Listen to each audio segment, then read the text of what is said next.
For more on the Russian rebellion, let's turn to Eugene Chausovsky, a geopolitical analyst and a Russia expert. Eugene, I want to begin by getting your reaction to this audio message from Prigozhin. He denies trying to attack the Russian state, says he acted in response to an attack on his forces that killed some 30 of his fighters. He said, "We started our march because of an injustice." So your reaction and what happens to Prigozhin now? Right. Well, clearly Prigozhin is trying to cover his tracks, so to speak.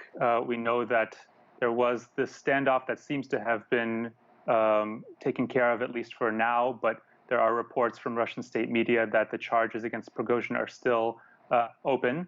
So at this point, I think we're in a delicate balancing act. Putin is slated to make some statements later this evening.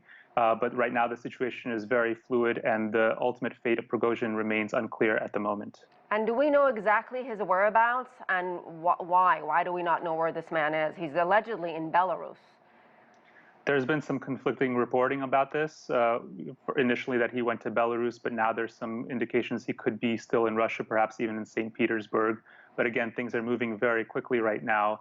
Belarus would be the place that he would be at least, ostensibly the safest, given Lukashenko, the Belarusian president's mediation of the standoff between Prigozhin and Putin. But Lukashenko is not an autonomous or independent actor either. So at this point, I think we'll get a sense of that from how Putin reacts either later tonight or in the coming days. So let's talk about this Wagner Group. Where do they get their money from? Well, the Wagner Group has had private military operations all over the world, primarily in Africa, but they've become more and more ingrained, especially since Russia's large-scale invasion of Ukraine, within the Ukrainian conflict as well. So on the one hand, they have the private operations. On the other hand, they have the government backing. And it's that kind of gray area between, are they an independent force or are they being subsumed to the Russian military forces, that I think has been a major source of the tensions that we're seeing play out very dramatically currently.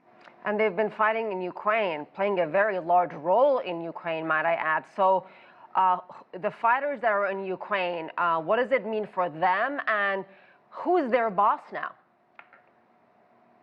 Well, this all depends on how the situation with Prigozhin will play out in a couple of days. I mean, obviously, Prigozhin did have several thousand Wagner forces that were supporting him in the march, so to speak, towards Moscow from Rostov-on-Don.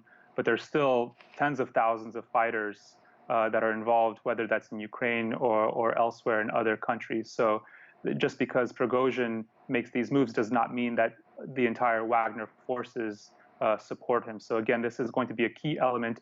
Basically, what Putin is trying to do is subsume Wagner forces completely into the Russian military, and we've seen the pushback from Prigozhin. So this is, again, one of those things that's playing out as we speak over the coming days. And one of his main demands for Prigozhin was getting rid of the Russian defense minister. Clearly, that did not happen, hasn't happened.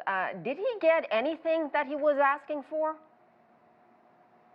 Well, so far, no. It should be noted that the Russian defense minister, while there was some video footage released of him that indicates support from Putin, and essentially we're getting all of the main figures of the Putin regime supporting him at this time.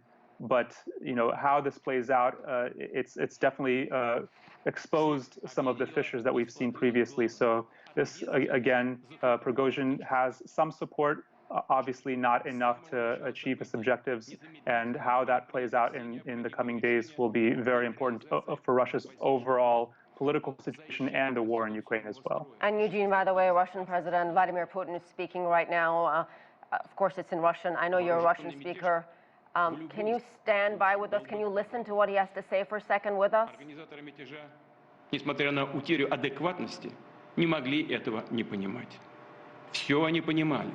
В том числе то, что пошли на преступные действия, на раскол и ослабление страны, которая сейчас противостоит колоссальной внешней угрозе, беспрецедентному давлению извне, когда на фронте со словами «ни шагу назад» гибнут наши товарищи.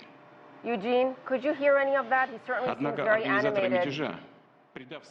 Yes, I mean, from the little bit that I heard, Putin is talking about Other things that he's mentioned in recent days, that Russia is under considerable pressure, and that basically that the soldiers are on the front lines and giving their all for Russia. That's the most that I could make out from what I'm hearing. So really in line with what we've heard from Putin so far. Well, we certainly appreciate it. Eugene, thank you very much.